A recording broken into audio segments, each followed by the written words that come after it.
Wabarakatuh.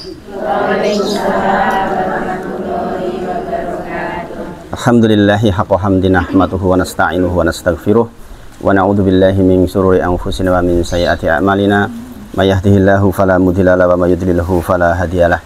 Asyhadu alla ilaha illallah wa asyhadu anna Muhammadan abduhu wa rasuluh. Allahumma shalli ala Muhammad wa ala ali Muhammad. Subhanaka la ilma lana illa ma 'allamtana innaka antal alimul hakim. Rabbi shrah li sadri wa yassir li amri wahlul 'uqdatam min lisani yafqahu qawli. Amma ba'd. Sami sehat sedaya insyaallah nggih. Alhamdulillah. Meskipun pergantian musim, mugi-mugi tetap sehat insyaallah. Bekal untuk ibadah kita insyaallah. Tentu ingkang semidah kita bersyukur kepada Allah atas semua nikmat yang Allah titipkan kepada kita. Saya mengingatkan untuk semuanya bahwa nikmat ini adalah titipan, yang pada saatnya nanti akan dimintai pertanggungjawaban. Maka kita berdoa kepada Allah mugi-mugi titipan ini saged kita gunakan dengan sebaik mungkin, yaitu untuk bekal ibadah kepada Allah Subhanahu wa taala. Kesehatan kita, kesehatan mata kita, kesehatan kaki kita, waktu yang diberikan oleh Allah Subhanahu wa taala, kekayaan yang kita miliki hari ini, semuanya adalah fasilitas kagem tegaknya ibadah panjenengan kepada Allah Subhanahu wa taala. Sebagian ibadah dengan ilmunya, sebagian ibadah dengan hartanya, sebagian ibadah dengan tenaganya, macam-macam. Dan itu semua adalah nikmat yang pada akhirnya nanti kita akan dimintai tanggung jawab. Sehat mundik ben kagem nopo.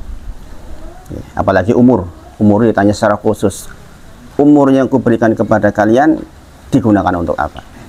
Dan kita tahu di dalam Quran surah ke-51, surah Az-Zariyat ayat ke-56 Allah berfirman, "Wa ma khalaqatul jinna wal insa illa liya'budun." Tidaklah aku ciptakan jin dan manusia kecuali namun kagem ibadah. Terus dengan difasilitasi apapun bentuknya, bukan untuk enak-enakan, bukan. Jadi sebagaimana saya sampaikan di pertemuan sebelumnya, orang muslim itu kapan enaknya? Nanti kalau sudah menapakkan kaki di surga. Di dunia bukan untuk enak-enakan. Diberi kekayaan suruh sedekah, diberi tenaga suruh membantu dengan tenaganya, diberi ilmu disuruh bersedekah dengan ilmunya. Seperti itu di dunia, ibu-ibu semuanya. Maka pastikan kita hari ini sakit menulis kitab kita sendiri. Sebagaimana saya sampaikan di pertemuan sebelumnya, saya ingatkan bahwa kita sedang menulis kitab sendiri. Jenengan nanti akan menerima apa yang jenengan buat hari ini dalam bentuk kitab.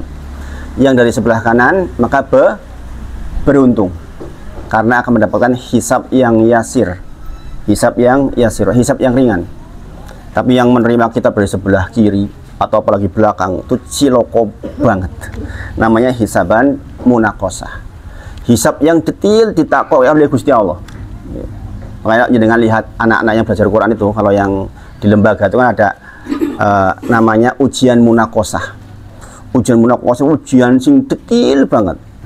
Kapan dengung, huruf dengung apa wae, kapan idhar dibaca jelas, disebutkan, kemudian tentang hukum-hukum yang terkait, semuanya ditanyakan detail, namanya munakosah. Baru dikatakan lulus kalau sudah bisa menjawab seluruhnya. Maka kita, ibu-ibu semuanya, pada saatnya nanti kita akan membaca sendiri.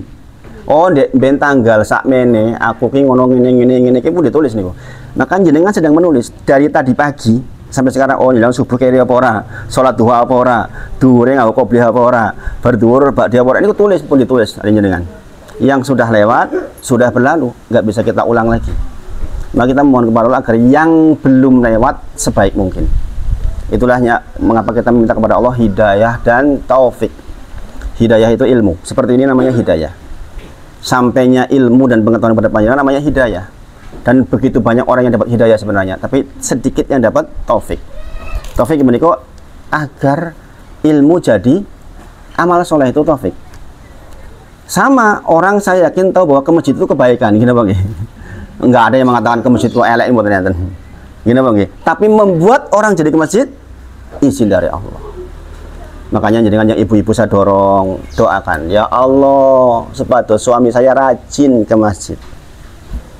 Saya berulang kali sampaikan seperti itu. Kenapa?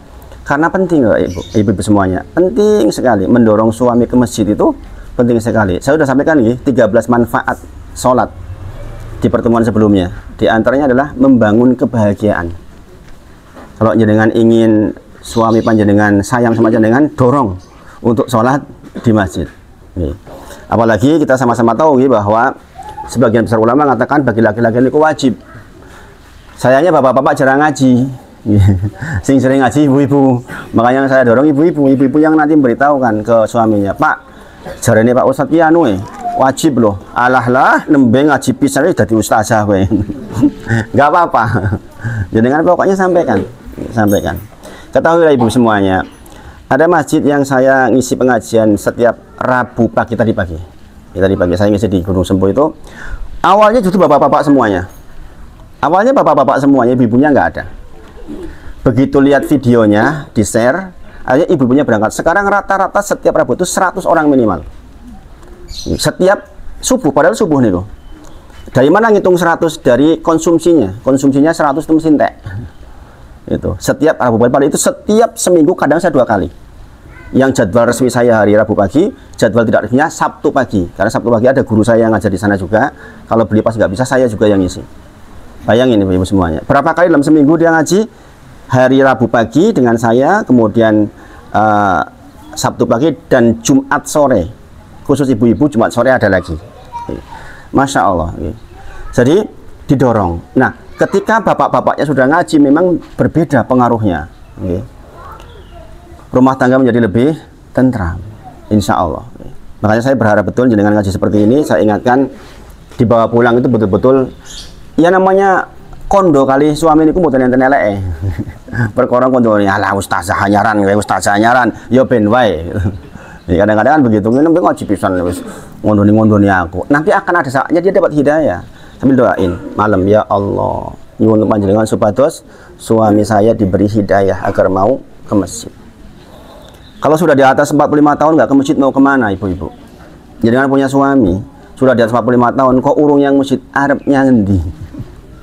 Kita ngumpulin dunia seberapa banyak? Ini apa nggih?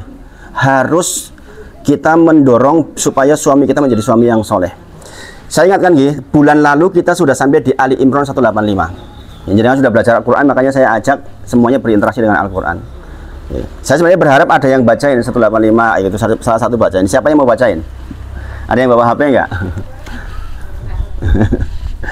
Kalau ada sebenarnya lebih baik, jadi dengan salah satu baca sehingga buah dari ngajinya kerasa. Allah berfirman apa? Kullu nafsin dha'iqatul maut. Setiap yang bernyawa pasti akan mati. Kemudian wa innama tuwaffawna ujurakum yaumil qiyamah. Justru dengan kematian itulah maka jenengan akan disempurnakan balasannya. Jadi jenengan itu akan mendapatkan balasan yang sempurna. Itu bukan di dunia ibu-ibu semuanya. Jenengan gawe apik, jenengan sedekah, jenengan nulung tiko, ojo ngarep-arep teng dunia, boten. Kesempurnaan balasannya nanti setelah kematian. Kata Allah, bukan kata saya. Jadi makanya orang-orang soleh itu, ibu-ibu semuanya, justru khawatir kalau setiap doanya dikabulkan. Jadi orang soleh itu lebih berharap 100 doa mungkin 2-3 yang dikabulin. Sisanya untuk ditabung di yaumil akhir.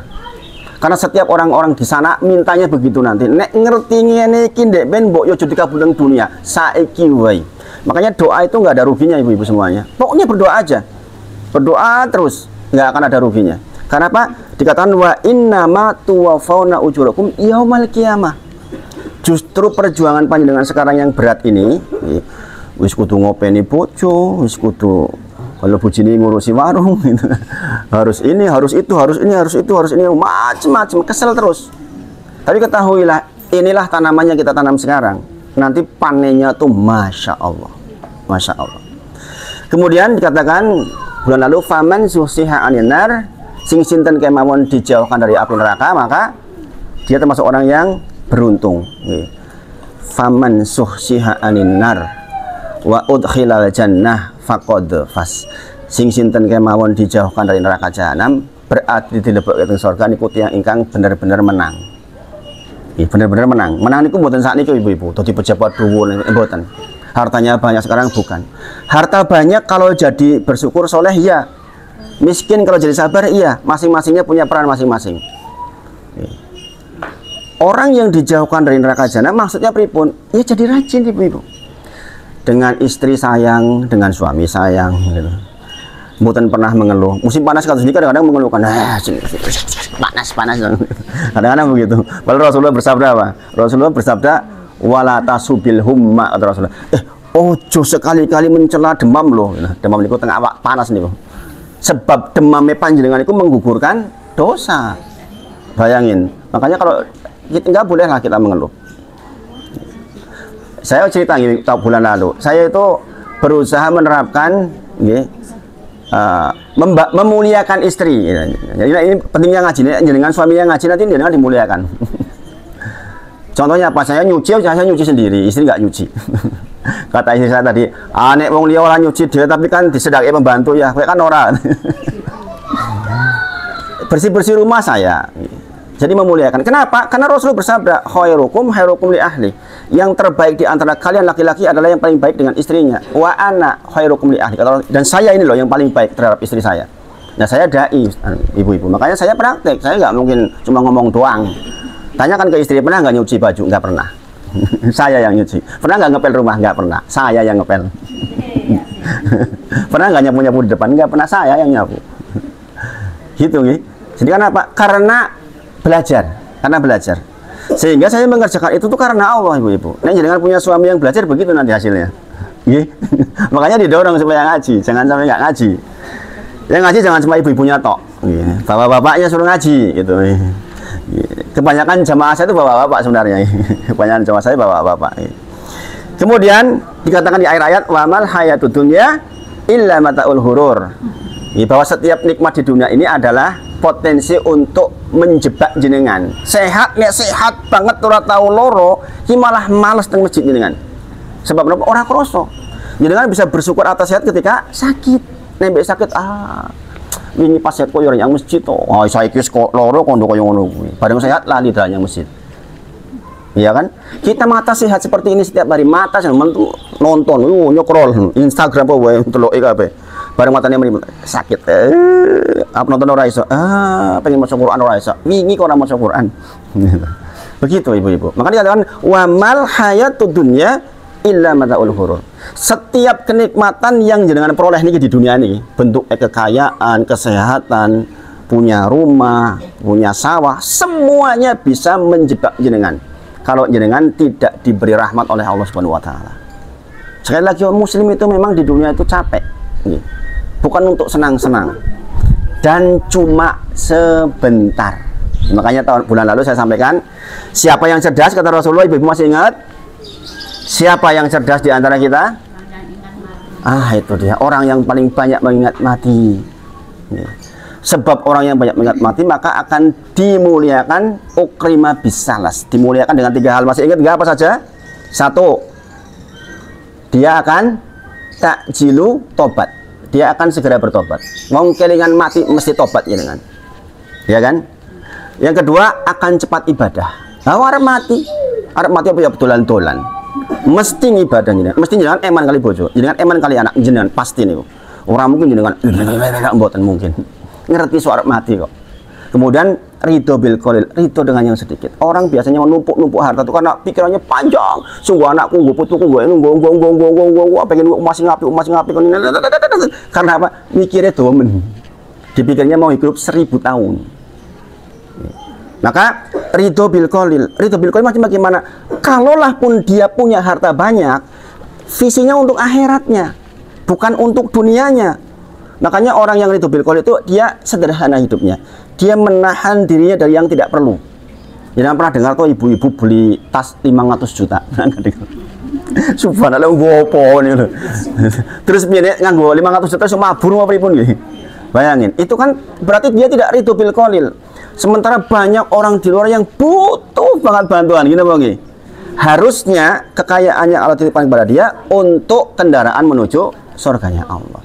Tapi karena nggak banyak ingat mati, ya ora urusan. Pokoknya ya wis karep-karep mulai nganggo gitu. Makanya hati-hati ibu-ibu semuanya, kita betul-betul berusaha untuk mendapatkan kecerdasan.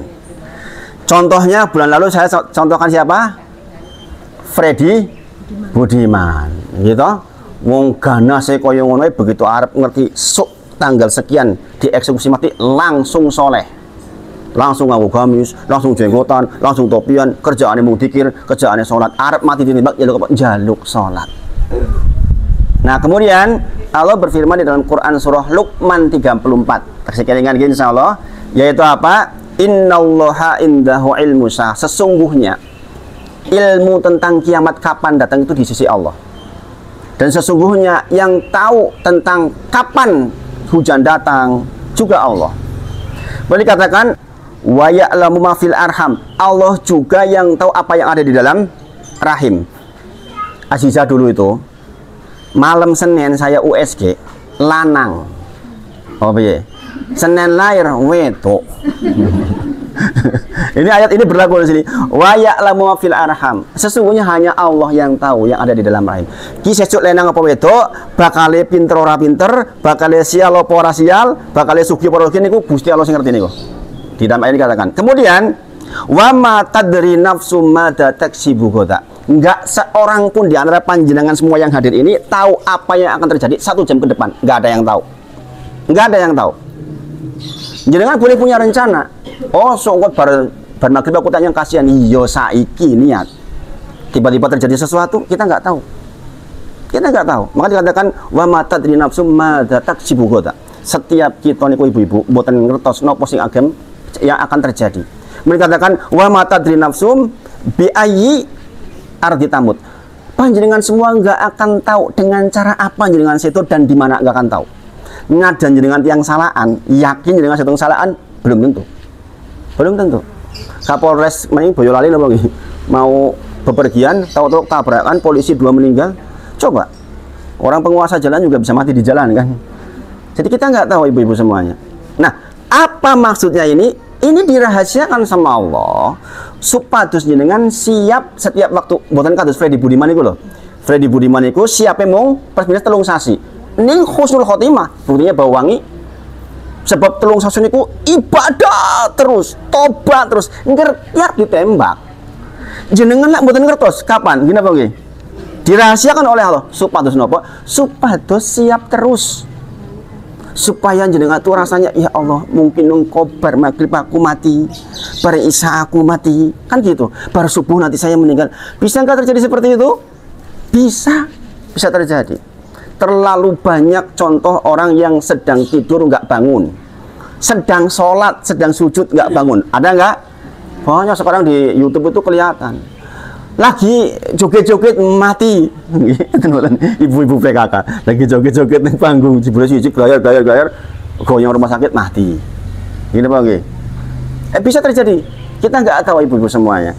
Apalagi kalau udah di atas 40 tahun. Kan ya gimana ya, udah makin dekat toh kita. Apalagi suitak. Suitak pun bisa enggal-enggal Pak ya serasui gitu.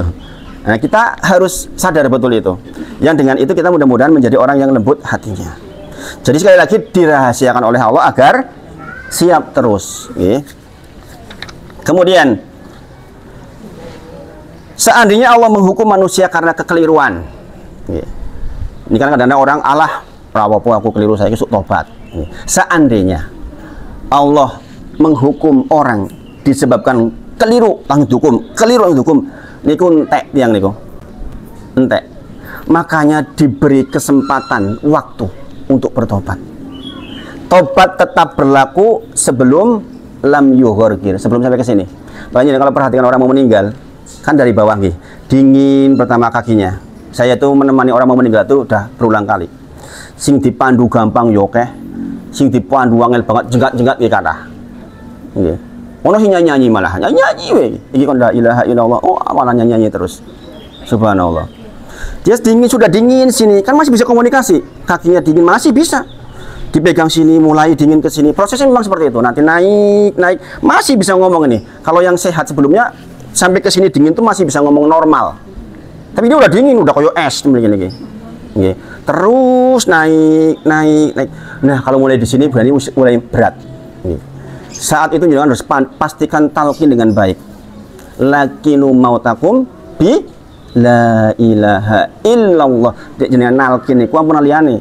la ilaha illallah. Ngantos piyambakipun saged mengucapkan la ilaha illallah ping pisan mawon. Betul usah diulang-ulang. Nek saged ping pisan pun. Nanti dia akan naik dingin.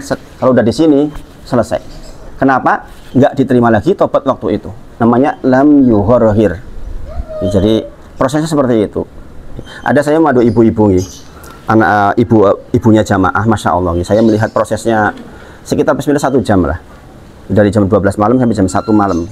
Saya pandu step by step, naik masih la ilaha illallah. Sakit masih saja komunikasi sebelumnya itu.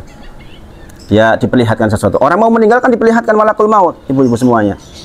Jadi dengan mau meninggal nanti akan diperlihatkan sejauh waktu memandang malakul maut didampingi oleh Raqib dan Atid, akan datang pada jenengan empat malaikat. 3 diantaranya adalah malakul maut dan yang kedua adalah Raqib Atid. CCTV-nya jenengan itu loh, Raqib dan Atid yang nyoting jenengan setiap waktu. Jenengan sekarang disoting terus toh. Sering saya sampaikan, shootingannya Allah tuh nggak pernah oglang. Disoting terus. Jenengan teng budi-budi shooting terus. Kapan nggak disoting? Ketika jenengan sedang nggak nutup aurat. Jenengan sedang berhubungan suami istri itu nggak disoting. Malu malaikat. Tuh, malaikat aja punya rasa malu gitu. Nek wong ora dirasai sendiri banget nih. Disoting dan nanti ketika jenengan hendak meninggal, mereka datang bersamaan menjadikan persaksian.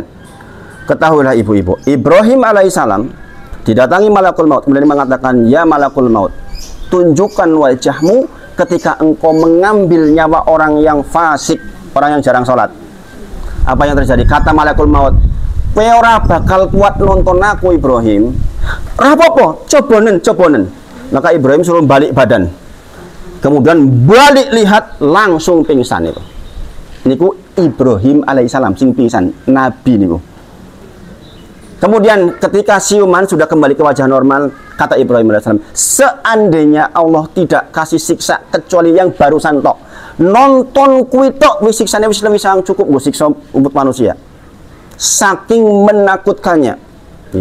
Itu bentuknya hitam legam, punya menakutkan. Dalam bahasa riwayat hadis katakan hitam legam dan rambutnya menakutkan. Nggak kebayang. Nah, jenengan akan ketemu yang mana? Ibrahim alaihissalam kemudian mengatakan, tunjukkan kepadaku tentang wajahmu ketika mengambil orang yang rajin sholat, yang baik. Rajin sholat, rajin zakat dan sebagainya. Maka ditampilkanlah wajah pemuda yang sangat bagus. Maka Ibrahim mengatakan, seandainya Allah nggak kasih pahala kecuali melihat itu saja, itu sudah cukup. Saking senangnya. Setiap kita ibu-ibu semuanya akan sampai pada situasi itu. Bagaimana akhirnya tergantung sekarang kita bagaimana ibu-ibu. Hatinya bersih atau tidak. Kita ngaji dalam rangka apa. Di dunia itu cuma sederhana sebenarnya ibu-ibu semuanya. Saya kebetulan mengalami kedua-duanya, mengalami duit banget pun pernah alami. Ngalami susah ngalami. Jadi saya tahu dua-duanya. Bahwa sesungguhnya kebahagiaan bukan diukur dari rumba-rumba dunia itu bukan. Tapi masalah di persoalan hati. Kata Allah, ala bi dzikrillahi tatmainul qulub. Sesungguhnya hanya dengan mengingat Allah lah hati menjadi tenang. Allah yang berfirman. Bukan hanya dengan duit banyak hati menjadi tenang. Ini orang dia duit ya susah Ustaz. Iya. Tapi tetap yang paling utama adalah ingat Allah Subhanahu wa taala.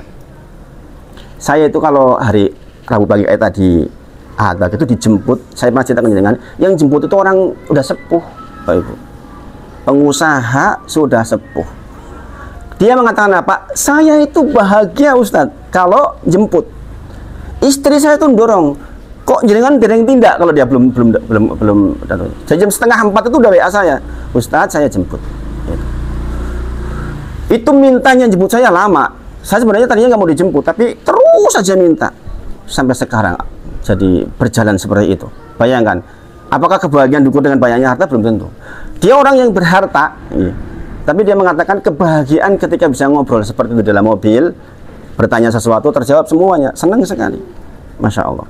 Dan hari ini beliau WA ke saya, Ustadz, alhamdulillah hari ini saya sudah sholat 80 rakaat.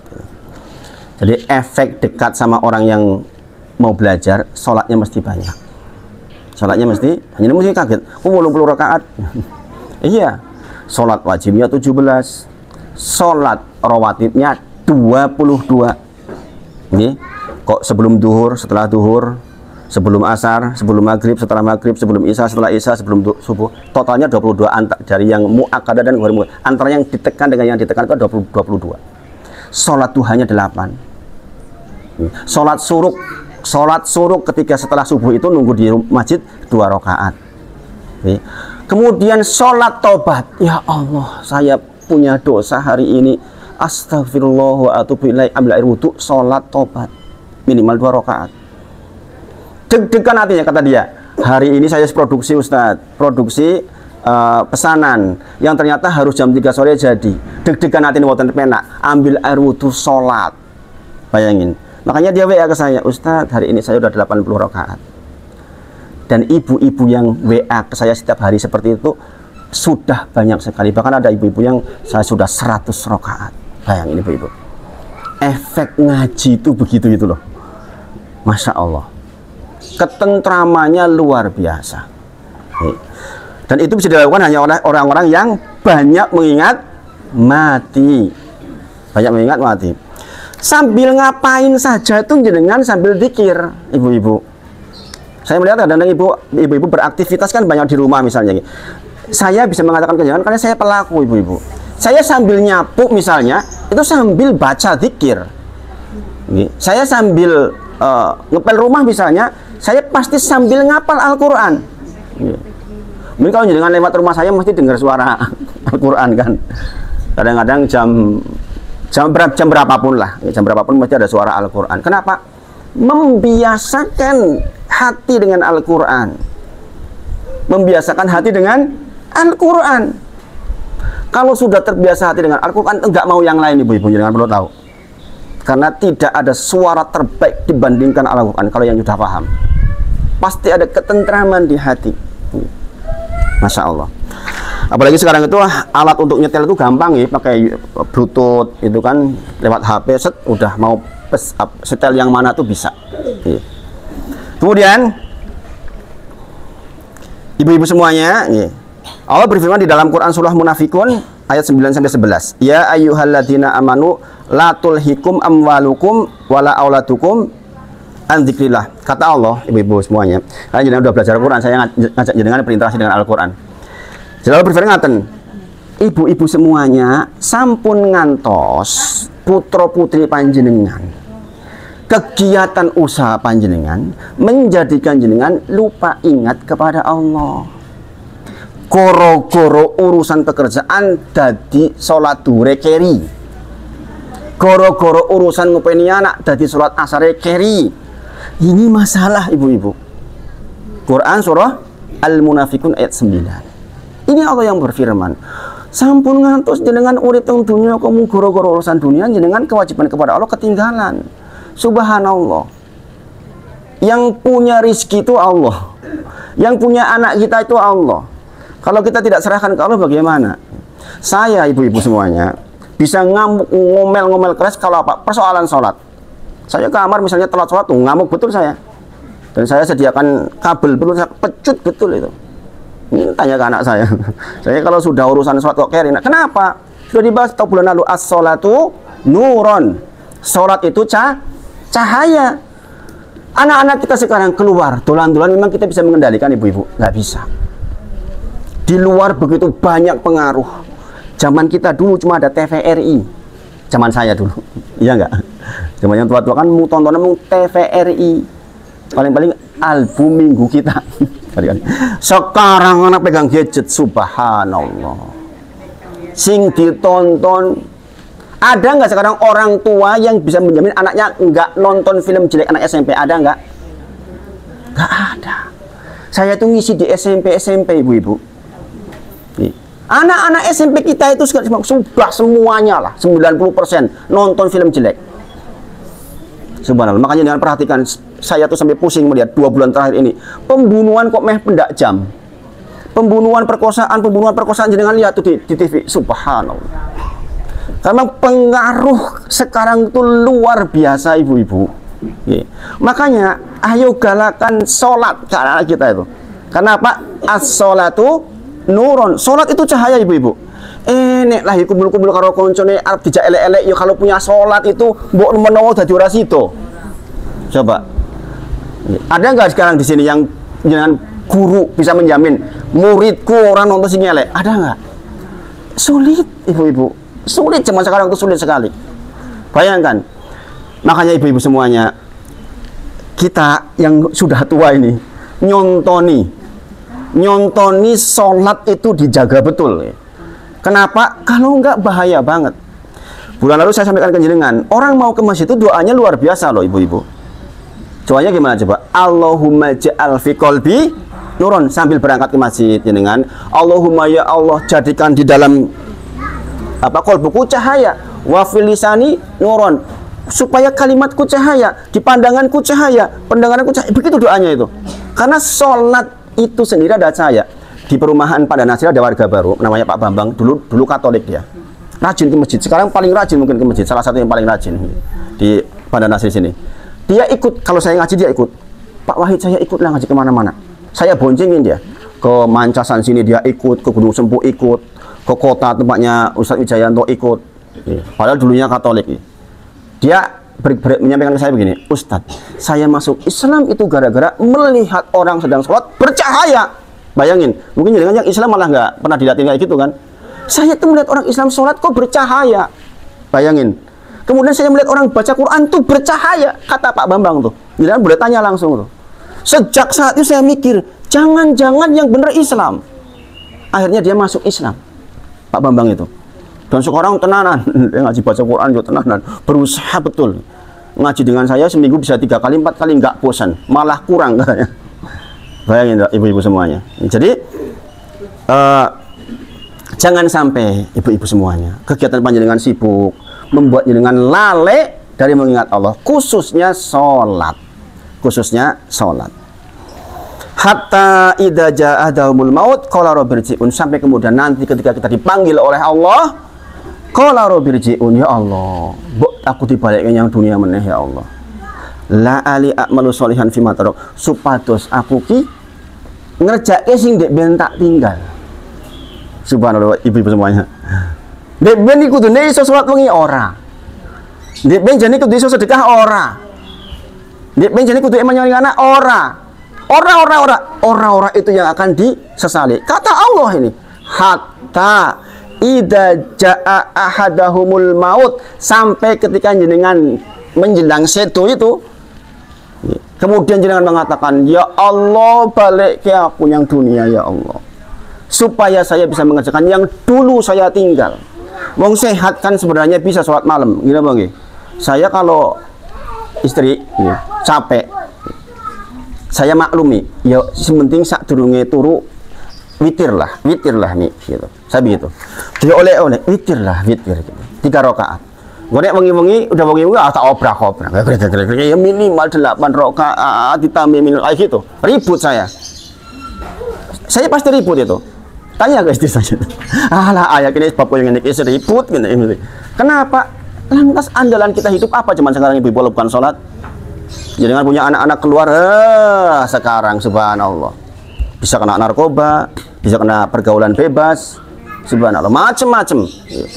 Makanya sering saya katakan ke ibu-ibu semuanya ini yang datang, anak-anak kita dipermudah di dalam pernikahan, ibu-ibu. Jangan kudu lulus kuliah, kudu duwe iki, kudu jangan. Karena Pak, tantangannya dengan kita beda, ibu-ibu. Anak sekarang kalau nggak difasilitasi segera nikah repot. Saya bilang sama Amar yang baru SMA kelas 3 aja, cuma katakan, "Kowe nek sok ambek kuliahnya nikah ora apa-apa. Bapakmu dukung." Kenapa? Daripada lulus sarjana sisa duwe gelar pezina, naudzubillah. Sekarang itu banyak ibu-ibu dadi sarjana kumut nilainya 3,8 ning yo sekaligus pezina, banyak sekali. Dan memang berat sekarang ibu-ibu. Memang berat, tantangannya berat sama sekarang itu. Jadi ngasih tonton dulu biar ringan-ringan. Sekarang itu orang nggak pakai baju di mana-mana, di tangan masing-masing mereka. Siapa yang bisa menjamin coba? Coba siapa yang bisa menjamin? Makanya sering saya katakan kepada semua yang hadir, jagain sholat subuh, fi jamaatin, di dalam jamaah. Kenapa? Kata Allah, barang siapa yang sholat subuh berjamaah, fi timatilah, kata Allah, kata Rasulullah. Sing sinten kemawon salat subuh berjamaah di bawah jaminan Allah.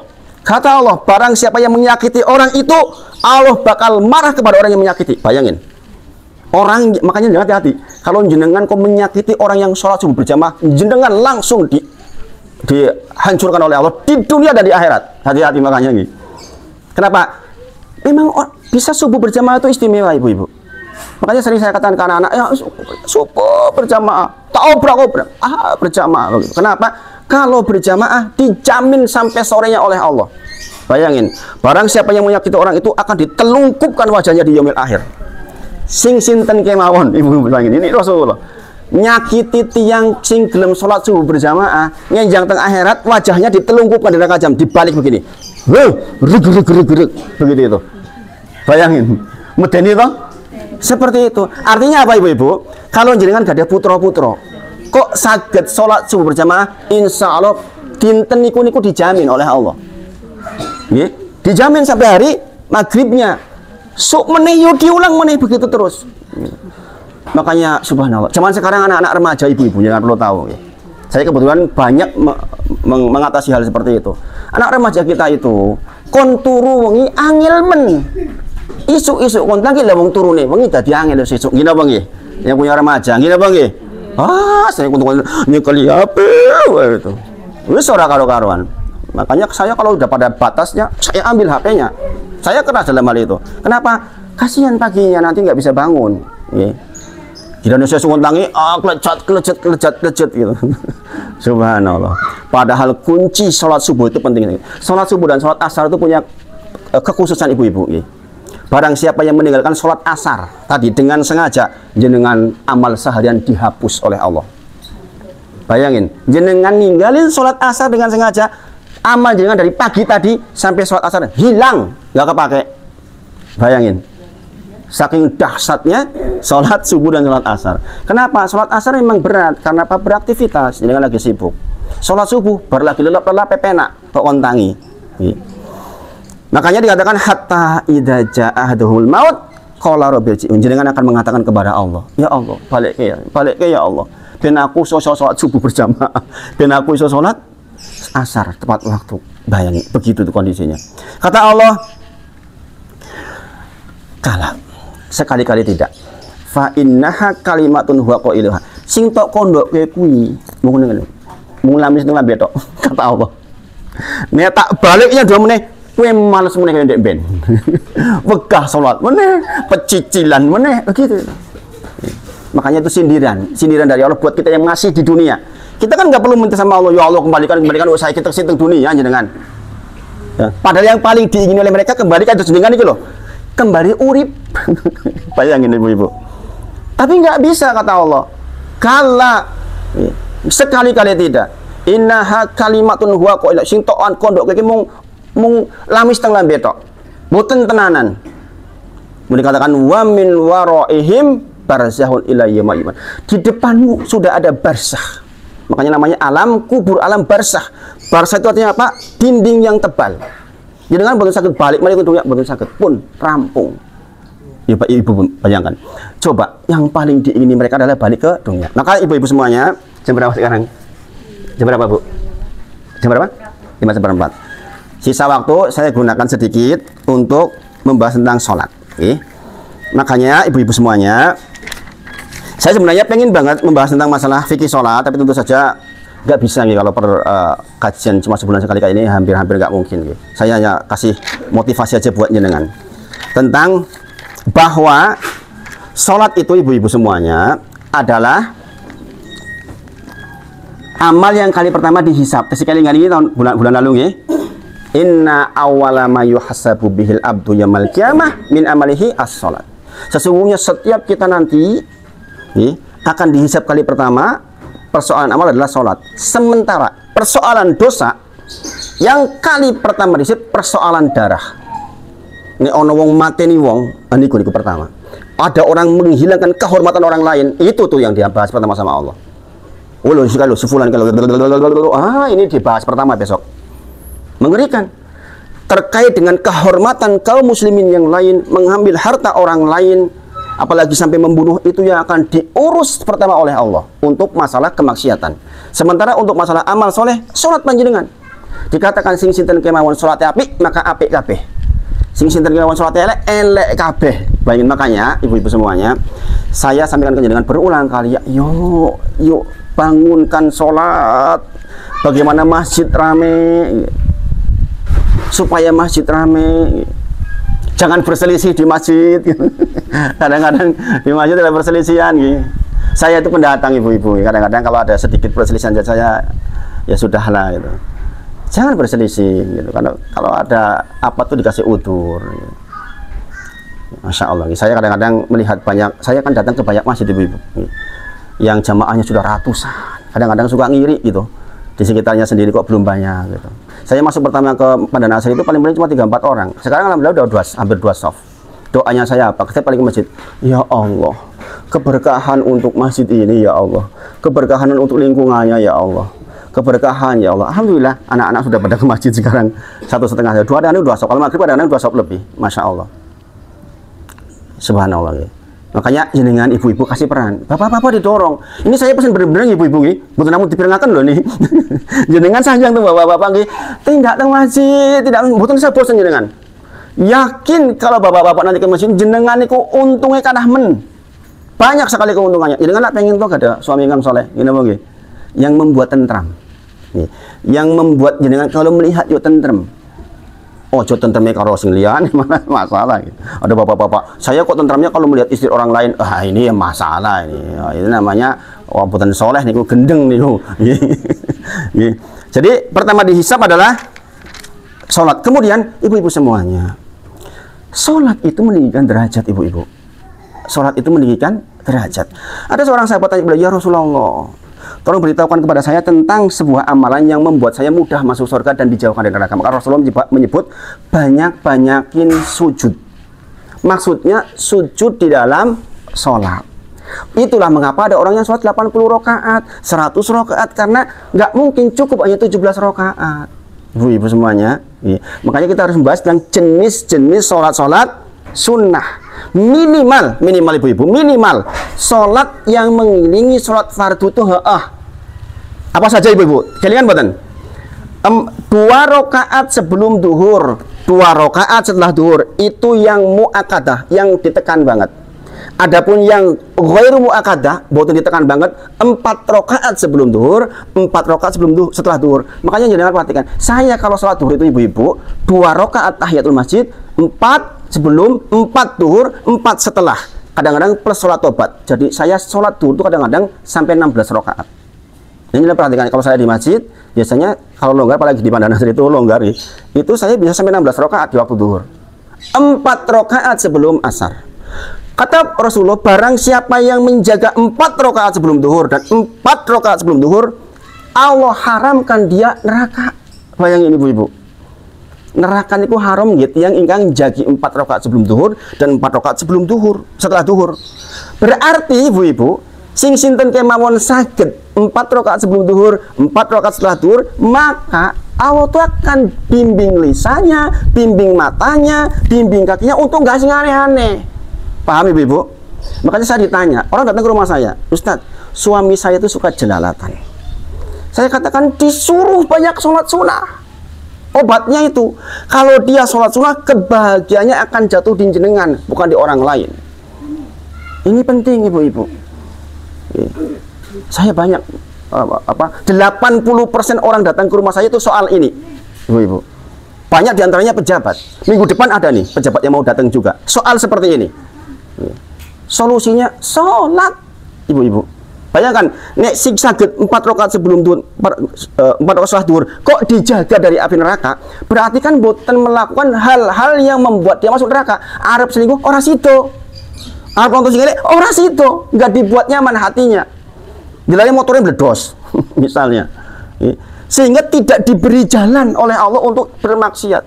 Kemudian 4 rakaat sebelum asar. Bayang utamanya, sing sinten kemawon saged menjaga 4 rakaat sebelum asar, rahmat Allah turun kepadanya. Bayangin, yang jenengan mintakan rahmat Allah toh? Rahmat Allah turun. Rahmat itu kebaikan yang menetap ibu-ibu dalam bahasa Arab.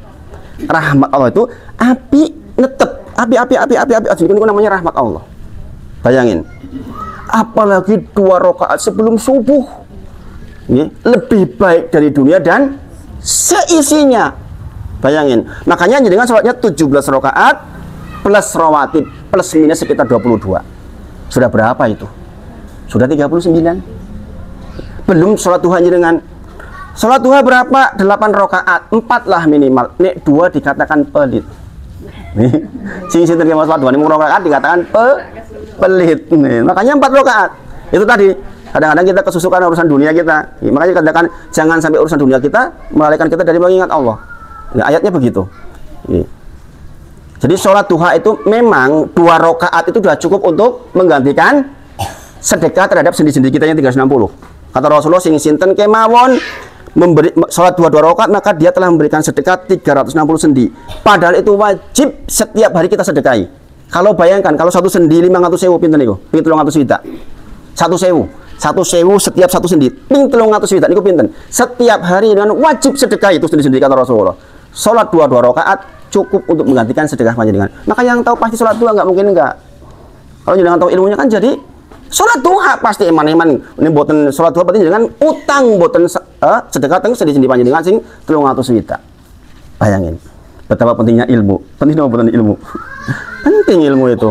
Kalau bapak-bapak jenengan tahu seperti ini mesti sholat duha mesti. Kemudian menutup kekurangan sholat wajib. Sing sinten kemawon membiasakan sholat sunnah, maka sholat wajib yang kurang insya Allah ditutup.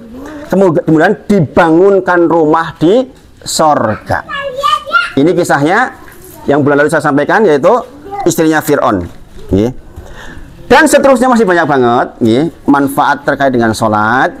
Saya berharap mudah-mudahan ini bisa menjadi pemicu dengan belajar sendiri di rumah, membuka-buka lagi kitab sholat, karena kita ngaji sebulan sekali seperti ini tentu saja tidak cukup untuk membahas banyak sekali hal. Beberapa masjid yang sudah sampai 8 tahun dengan saya saja baru selesai sekitar 5-6 kitab. Apalagi yang cuma sebulan sekali. Itu rata-rata seminggu sekali. Kemarin sejawatnya Bu Wahab juga kemarin di mana di Sejagan Bu. Jauh ternyata Ibu. Saya kemarin ke sana ke Masjid At-Taufik. Bu sinten namanya gitu? Yang di NASA. Ini sampai ke sana juga, masya Allah. Jadi yang jauh-jauh saja ditempuh, apalagi yang cuma dekat. Ini yang saya sampaikan pada sore hari ini. Mugi-mugi bermanfaat. Hanya sekedar mengingatkan. Saya agak cepat ngomongnya karena pengen banyak yang didapat, karena jarang-jarang. Mudah-mudahan Allah berkahi kita semua.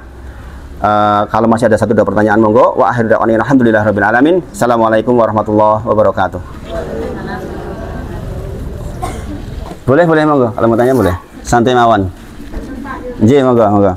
Sebelum maghrib itu ada surat sunnah. Ada, kata Rasulullah, "Shollu qoblal maghrib, shollu qoblal maghrib, shollu qoblal maghrib liman sya'ab." Itu hadisnya. Kata Rasulullah, "Salat sak durung maghrib ping 3. Liman sya'ab bagi yang menghendaki." Juga sebelum Isya. Sama.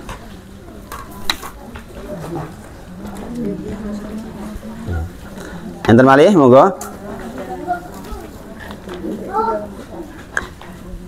Nggih. Sebelum zuhur kalian sesudah zuhur itu kalau mudahan 2 rakaat boleh. Iya. Maksudnya 4 rakaat itu adalah 2 rakaat. Jadi 2 rakaat kemudian zuhur 2 rakaat. Nah, misalnya ngaten. Jenengan pun punya kebiasaan seminggu pun biasa